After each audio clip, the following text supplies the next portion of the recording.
እዛ ቦታ ላይ አይናቸው ከተተከለ ሁለት ጥቅም ያገኛሉ። አንድ የተከፈለላቸውን ዋጋ ያውቃሉ። ሁለት የተከፈለላቸውን ዋጋ በማወቅ እነርሱም ለዛ ለተከፈለላቸው ይኖራሉ። አትደነቁ፣ ሰይጣን ራሱ የብርሃን መልአክ እስኪመስል ድረስ ራሱን ይቀይራል ይላል። ይሁዳ በእግዚአብሔር ፊት ተቀምጦ ነበረ። የሰይጣን ሽንገላ ግን ከማዕዱ ነጠለው።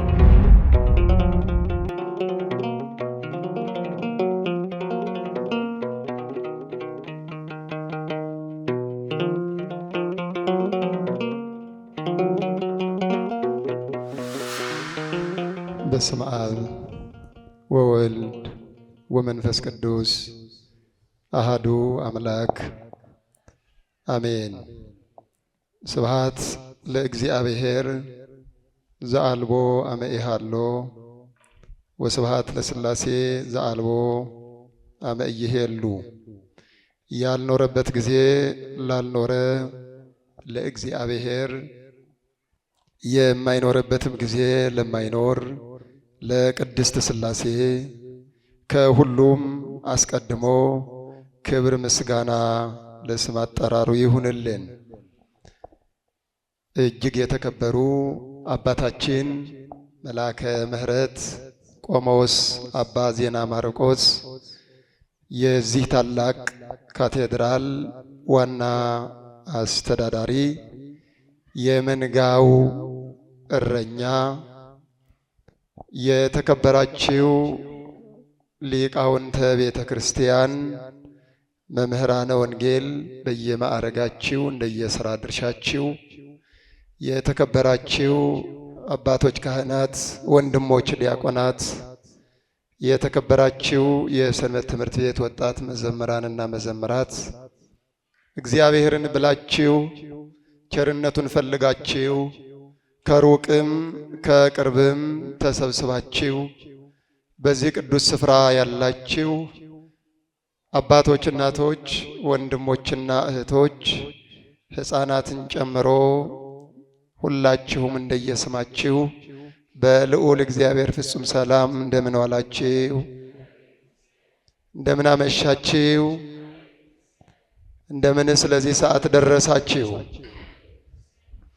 ከሰማይ ምሕረትን አውርዶ ከምድር መዓትን አርቆ ሳንወደው ወዶ ሳንጠራው ጠርቶ በፍቅሩ ስቦ በረድኤቱ አቅርቦ በቸርነቱ ጠብቆ በዚህ ቅዱስ ስፍራ ተሰብስበን ቃሉን እንድንሰማ በቃሉ እንድንጽናና ስለፈቀደልን ሕያው የአባቶቻችን የቅዱሳን አምላክ የእኛም አምላክ ልዑል እግዚአብሔር ስሙ የተመሰገነ ይሁን።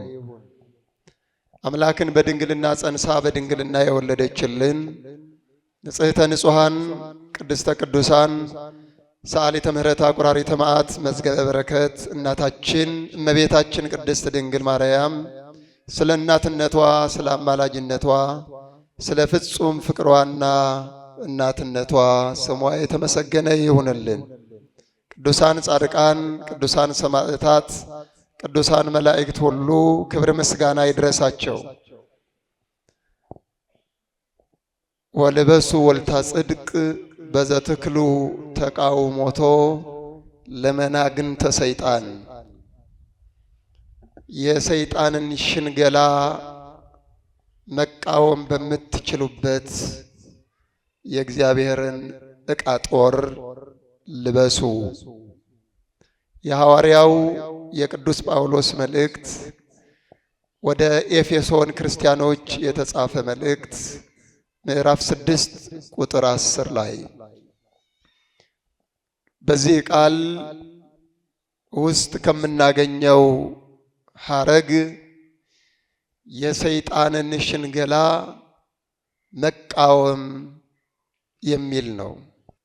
ረዥም ስለሆነ ረዥሙ ሐረግ እንዳያስቸግራችሁ ከዚህ መሃል ለትምህርታችን እንደመነሻ መሪ ቃል አድርገን የምንወስደው የሰይጣንን ሽንገላ መቃወም የሚል ነው። ይህንን እስኪ በጋራ በሉት። የማንን ሽንገላ? ምን ማድረግ? መቃወም። በቤተ ክርስቲያናችን አስተምህሮ በብሉይ ኪዳን የተጀመረው እስካሁንም ድረስ ያለው የተዘረጋው የሰይጣን ሽንገላ በመቃወም የሚሰጥ የቤተ ክርስቲያን አስተምህሮ ሰፊ ነው። ሰይጣን ጠላታችን ነው። የጠላት ጦርና የጠላት አመጣጥ ማወቅ ደግሞ የብልህ ሰው የአስተዋይ ሰው መንገድ ድርሻ ሊሆን የሚገባው ጉዳይ ነው። ሰይጣን በሽንገላው የጣላቸው ከእግዚአብሔር የለያቸው ከክብር አውርዶ ያሳነሳቸው ጸጋቸውን የገፈፋቸው እጅግ ብዙ ናቸው። በጣም ብዙ ናቸው። ሰይጣን በሽንገላ መጥቶ ብዙዎቹን ከክብር ማማ አውርዷቸዋል።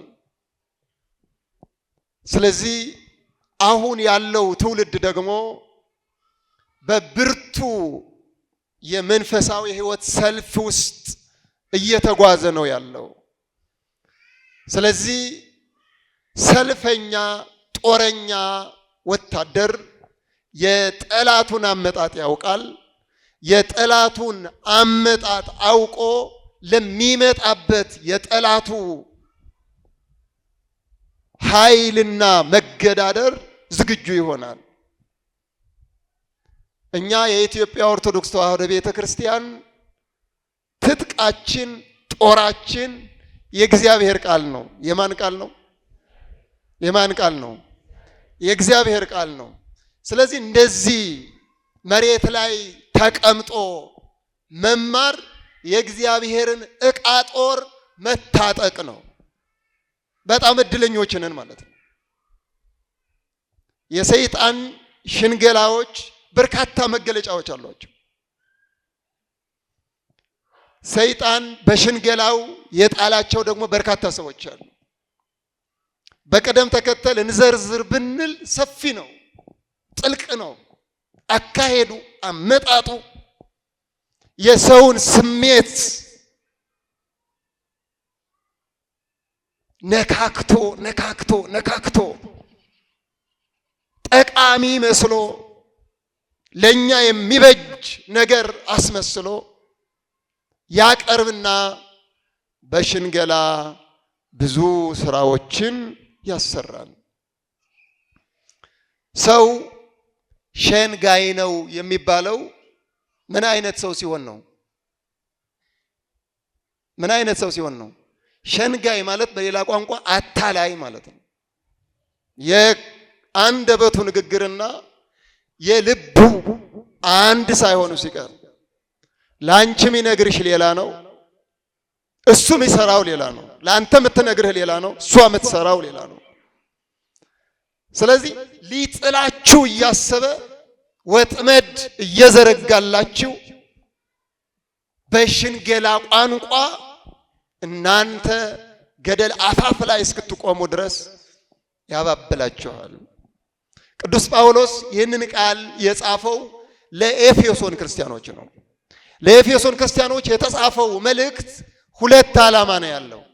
የመጀመሪያው ዓላማ የቤተ ክርስቲያኒቱ በኤፌሶን ያሉ ምዕመናን በክርስቶስ ማዳን የተሰበሰቡ ናቸው። ሕዝብም አሉ፣ አሕዛብም አሉ፣ አይሁድም አሉ፣ እንደገና ደግሞ በሕገ ኦሪት ያላመኑ ደግሞ የመጡ አሉ። የመጀመሪያው የጻፈበት መልእክቱ የእግዚአብሔርን የማዳን ሥራ በደንብ አስረድቶ በልባቸው ማህተም እንዲታተም ማድረግ ነው። ክርስቲያን የእግዚአብሔር የማዳን ሥራ ከገባው በየትኛውም ፈተናና በየትኛውም ውጣ ውረድ ውስጥ ወድቆ ተታሎ ከእምነቱ ፈቀቅ አይልም። የእግዚአብሔር የማዳን ሥራ የተከፈለላቸው ዋጋ ያወቁ ክርስቲያኖች የሚመጡትን ፈተናዎች ለመቋቋም ኃይል ብርታት ይሆናቸዋል። ከፊት ለፊት ያለውን የክርስቶስን የማዳን ሥራ እየተመለከቱ በቅርብ የሚያጋጥማቸው የሰይጣን ወጥመድ እንደ ኢምንት እንደ ትቢያ ይቆጥሩታል። ስለዚህ ለፈተናው ራሳቸውን ጥለው አይጋበዙም፣ ይቋቋሙታል ማለት ነው። ስለዚህ መጀመሪያው ቅዱስ ጳውሎስ የፈለገው የክርስቶስ የማዳን ሥራ ተሰብኳቸዋል፣ አምነዋል። ያመኑት በክርስቶስ የማዳን ሥራ አምነው የመጡት የኤፌሶን ክርስቲያኖች ይህንን የክርስቶስ የማዳን ሥራ በመካከል የነበረውን የጥል ግድግዳ አፍርሶ በሰማይና በምድር አዲስ የብርሃን መሰላል መዘርጋቱን፣ የጥል ግድግዳ አፈረሰ፣ የብርሃን የመስቀል መሰላል ዘረጋ፣ ተከለ። ሁለቱን ያዋሃደ አንድ ያደረገ የሰላም አርማ እርሱ ነው እያለ የተከፈለላቸውን ዋጋ ይነግራቸዋል። ስለዚህ እኛ እዚህ የመጣ ነው የተከፈለልንን ዋጋ አውቀን ነው፣ ደግሞም ልናውቅ ነው። ተረድተን ነው፣ ደግሞም በይበልጥ በጥልቀት እንድንረዳ ነው። በወጣትነት ዘመናችን በሽምግልና ዘመናችሁ የእግዚአብሔር የማዳን ሥራ የገባው አንድ አማኝ ለተገዛለት ለዛ ይኖራል። ታውቃላችሁ፣ እኛ የተገዛ ነው በክርስቶስ ወርቀ ደም ነው። በክርስቶስ ወርቀ ደም የተገዛ ማንነት ያለው ሰው የራሱ አካል አይደለም ማለት ነው። የኛ አካል የገዢያችን ነው ማለት ነው። የገዛን ደግሞ እግዚአብሔር ነው። ወልድ ዋሕድ ከሰማይ ወርዶ ከድንግል ተወልዶ የከፈለልን ዋጋ አለ። ስለዚህ ይህ የማዳን ሥራ ይህ የተከፈለው ዋጋ ዕለት ዕለት መልሰን መላልሰን ደግመን ደጋግመን እንናገረው ዘንድ የግድ ይላል ማለት ነው። ለምን? ሌላ ዘር እንዳይዘራብን፣ በተዘራው ንጹሕ ስንዴ ጠላትን ክርዳድ እንዳይዘራበት ቤተ ክርስቲያን ነጋ ጠባ ልጆቿን ተሰበስብና አሁን ካሉበት ቦታ ሆነው ዓይናቸውን ቀራንዮ ላይ እንዲተክሉ ታደርጋለች። ዓይናቸውን የተከፈለላቸው የማዳን ሥራ ላይ እንዲተክሉ ታደርጋለች። እዛ ቦታ ላይ ዓይናቸው ከተተከለ ሁለት ጥቅም ያገኛሉ። አንድ፣ የተከፈለላቸውን ዋጋ ያውቃሉ። ሁለት፣ የተከፈለላቸውን ዋጋ በማወቅ እነርሱም ለዛ ለተከፈለላቸው ይኖራሉ። ስለዚህ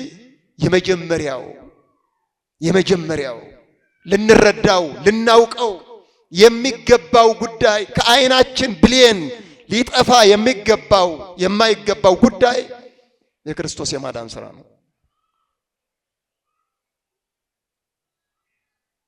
የዳነው ክኒን ተገዝቶ ተሰጥቶን አይደለም። የዳነው የሆኑ ሰዎች እገሌ መዳን አለበት ብለው አይደለም። የዳነው ክርስቶስ ራሱ ሥጋውን ቆርሶ ደሙን አፍሶ ከዲያብሎስ ቅኝ ግዛት ውስጥ አውጥቶ ለራሱ አድርጎ ከባርነት ወደ ነፃነት አምጥቶ ነው ያዳነን። ስለዚህ ዕለት ዓይናችን ከዚህ የማዳን ሥራ ሊነሳ አይገባም። ለዓይናችን ዋጋ ተከፍለዋል። ለአፋችን ዋጋ ተከፍለዋል። ለእጃችን ዋጋ ተከፍለዋል። ለእግራችን ዋጋ ተከፍለዋል። ከራስ ፀጉራችን እስከ ጥፍር እግራችን ድረስ ላለው መላ ሕዋሳታችን ዋጋ ተከፍለዋል። ስለዚህ ቅዱስ ጳውሎስ ይህንን እንዲረዱ ነው የጻፈላቸው። ይህንን በልባቸው ማተሚያነት እንዲያተሙት ነው የጻፈላቸው። አንዱ ይሄ ነው። ሁለተኛው ደግሞ የጻፈበት ምክንያት ሕዝብም አሕዛብም ናቸው የመጡት። አይሁድ አሉ፣ ኢአማንያን አሉ። ሕዝበ እግዚአብሔር የሚባሉት ሕገ ኦሪት የተጻፈላቸው ነቢያት የተላኩላቸው የእግዚአብሔር ሕግ እንዲህ ይላል ተብሎ የተነገረላቸው የአብርሃም የይስሐቅ የያዕቆብ ልጆች የተባሉ በልዩ ልዩ መንገዶች እግዚአብሔር ክብሩን የገለጠላቸው ናቸው። ከዚህ ውጭ የነበሩት ደግሞ አሕዛብ ይባላሉ። ሕግ አልተሰራላቸውም፣ ግን ሕገ ልቡና ነበራቸው። በሕገ ልቡና ግን አልተመሩም። ተፈጥሯዊ ማንነታቸው ሕግ ነው። ተፈጥሯዊ አእምሯቸው ሕግ ነው። ሰው እሳትንና ውሃን የሚለየው ያህል በጎውንና ክፉን እንዲለይ እግዚአብሔር በአእምሮው ያስቀመጠለት ሕግ አለ። ያንን አውቀው ግን ፈጣሪያቸውን ሊረዱ ስላልቻሉ አሕዛብ ይባላሉ። አሕዛብ የተለያየ ትርጉም ቢኖረው፣ ስለዚህ ሕዝብም አሕዛብም በክርስቶስ የማዳን ሥራ አንድ ሆነዋል። ስንት ሆነዋል? ስንት ሆነዋል? አንድ ሆነዋል። አንድ ያደረጋቸው ከሁለት አካል አንድ አካል ከሁለት ባህሪ አንድ ባህሪ የሆነው የአብ የባህሪ ልጅ የድንግል ማርያም ልጅ ኢየሱስ ክርስቶስ ነው። ማን ነው? ተናገሩ። ማን ነው? ኢየሱስ ክርስቶስ ነው። ኢየሱስ ክርስቶስ አንድ አድርጓቸዋል። አንድ ካደረጋቸው በኋላ እነዚህ የኤፌሶን ክርስቲያኖች በመካከላቸው ልዩነት እንዳይኖር፣ የሰይጣንን ሽንገላ እንዲቃወሙ፣ የሚመጣውን ፈተና ተቋቁመው አንድ አባት አላቸው፣ እሱ እግዚአብሔር ነው። አንዲት ርስት አለቻቸው፣ መንግሥተ ሰማያት ነው። አንድ ራስ አላቸው፣ ክርስቶስ ነው። እነርሱ አካል ናቸው። ስለዚህ አንድነታቸውን እንዲያጸኑ ጽፎላቸዋል። በክርስትና ሕይወት ውስጥ እኛ ሁላችንም እዚህ ያለነው የተለያየ የኑሮ ደረጃ አለን፣ የተለያየ የሥራ ደረጃ አለን፣ በተለያየ የእውቀት እርከን ያላችሁ አላችሁ፣ በተለያየ የስልጣን ደረጃ ያለን አለን። በዚህ ቤተ ክርስቲያን በመቀመጥ ግን ስንት ነን? ተናገሩ። ስንት ነን? ስንት ነን? አንድ ነን። ይሄ የሚያሳየው ስንት አባት አለን? ስንት ርስት አለቻችን? አንዲት ርስት አለችን። ስንት አባት አለን? እዚህ በመቀመጥ አይ እኔ እኮ ምን የመሰለ ቤት አለኝ፣ እኔ በምን የመሰለ መኪና ነው የሚሄደው፣ እንዴት እዚህ ድንጋይ ላይ ተቀመጥ ይሉኛል እነዚህ አባቶች ትላለች። እኔ ባለስልጣን ነኝ፣ በብዙ ሰዎች መሃል ተከብቤ ምውል ነኝ፣ ብዙ ሰው ማስተዳድር ነኝ፣ እንዴት እዚህ አለት ላይ ተቀመጥ ይሉኛል ይላል? ይላል ወይ? አይልም። ትልቁም ትንሹም አዋቂውም አላዋቂውም ባለስልጣኑም ስልጣን የሌለውም ሀብታሙም ድሃውም ስንት ነው በእግዚአብሔር ዘንድ? ክብር ምስጋና ለስም ይሁን አንድ ላደረገን። ይህች ዓለም ትለየናለች። የኑሮ ልዩነት አለ፣ የእውቀት ልዩነት አለ፣ የተለያየ የመለያ መንገድ ተዘረጋለች። እግዚአብሔር ግን ስንት ነው? ስንት ያደርገናል? ክብር ምስጋና ለስሙ ይሁን አንድ። እናስተውል።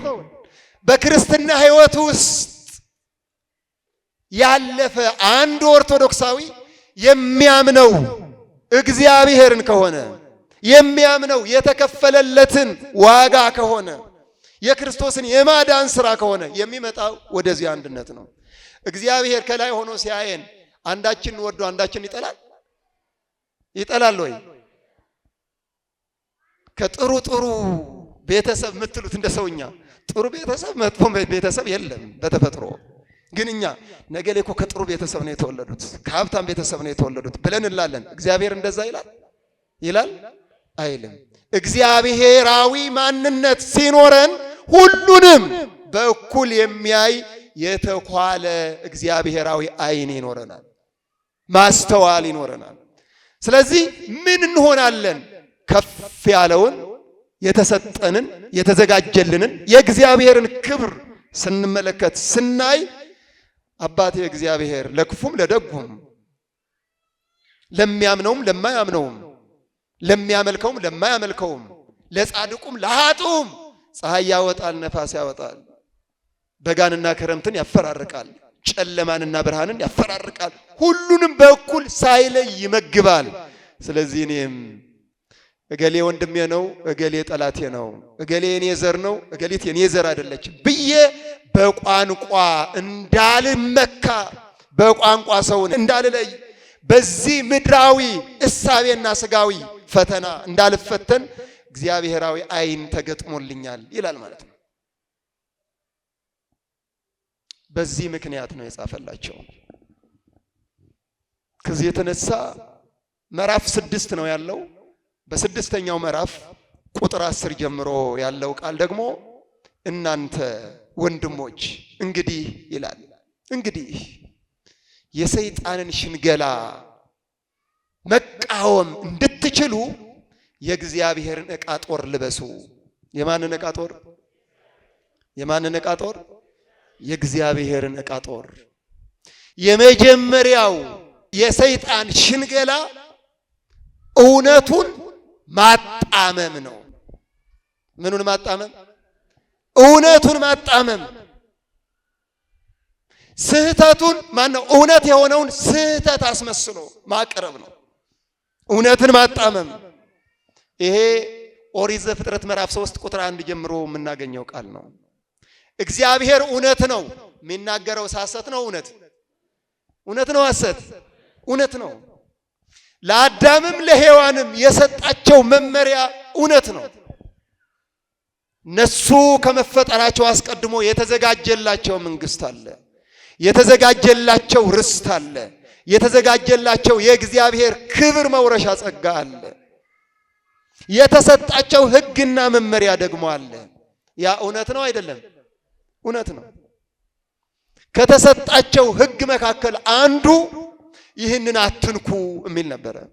ዕፀ በለስን አትንኩ ለመትበልዑ እንትኮ በለሰ ሞተ ትመውቱ፣ ያንን በለስ ብትበሉ ሞትን ትሞታላችሁ የሚል ነበር። ይሄ እውነት ነው አይደለም? እውነት ነው። የሰይጣን ሽንገላ ደግሞ እውነትን በማጣመም ትክክለኛውን ትክክል አይደለም በማለት ልብ በሉ፣ በእባብ ገላ ተሰውሮ መጥቶ እግዚአብሔር የሰጣቸውን መመሪያ እንዲያስት ያደረገው ምንድን ነው? እግዚአብሔር እኮ ይህንን ፍሬ እንዳትበሉ የከለከላችሁ እንደሱ አምላክ እንዳትሆኑ ነው። እውነቱን ማጣመም ነው አይደለም? ይሄ ማጣመም ነው።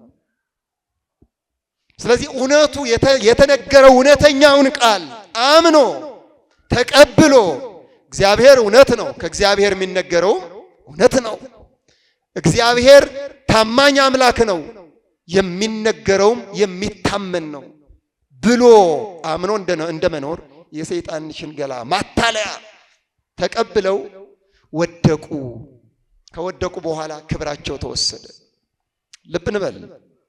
በዘመናችን አሁን እኛ ባለንበት ጊዜ እውነቱን በማጣመም ትክክለኛውን አስተምህሮ በማሳሳት ትክክለኛውን ዝማሬ በማጣመም በማሳሳት ወዳልሆነ መንገድ በመውሰድ የሚሸነግሉ ሸንጋዮች በምድር ላይ በዝተዋል፣ ሞልተዋል። እውነት የሆነውን ሐሰት በማለት የቤተ ክርስቲያን አስተምህሮ እውነት ነው፣ እውነት ነው፣ ሐሰት የለበትም። የተናገሩ አባቶችም እውነተኞች ናቸው። ከንጹህ ምንጭ ከክርስቶስ የቀዱ ናቸው እነሱ። እርሱ ከጠጣው ከሰጣቸው ውሃ ጠጡ፣ ከሆዳቸው ንጹህ የሆነው የሕይወት ምንጭ ተቀዳ። እኔ ከምሰጠው ውሃ የሚጠጣ እርሱ ከሆዱ የሕይወት ውሃ ምንጭ ምን ይላል? ይፈልቃል። ለሳምራዊቷ የነገራት ነው። ዮሐንስ ወንጌል ምዕራፍ 4 ላይ ያለው ከቁጥር 6 ጀምሮ እኔ ከምሰጠው ውሃ የሚጠጣ እርሱ ስንኳን ሊጠማ ከሆዱ ምን ይፈልቃል? ውሃ ብቻ። የሕይወት ምንጭ፣ የሕይወት ክርስቶስ ሕይወት ነው። ከእርሱ ሕይወትነት የተነሳ የተማሩ ያስተማሩት ሕይወት ነው። ሕይወት የሆነውን እርሱን ያመኑ ሕይወት የሆነውን ቃሉን ያስተማሩ አባቶች ሕያዋን ናቸው፣ የሕይወት ምንጭ ናቸው።